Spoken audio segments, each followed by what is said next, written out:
ដំបងឯលើសែនឆ្ងាយខ្ញុំតែស្រមៃយំថ្ងៃជានិច្ច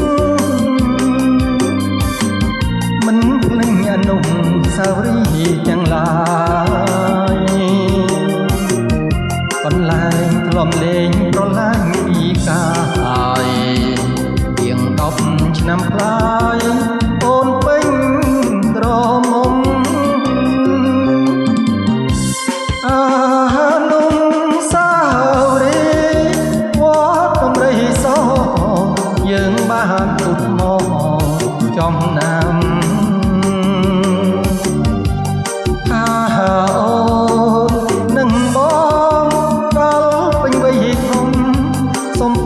ម៉ែផ្សំគុំជីគូក្រឥឡូវបើឲ្យបងចាំតែឈ្មោះតែរួមសម្រងប្រលឹងមាសបងតើស្រយ៉ាងណាដែរទៅងួនល្អអបាត់ដំបងគូក្រខ្ញុំនៅឯណា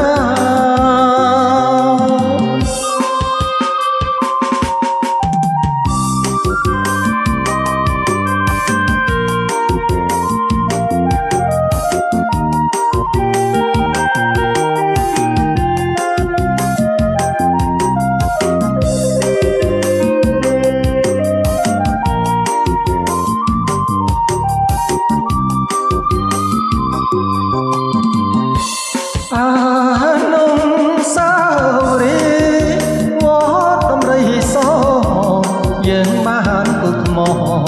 ចំណា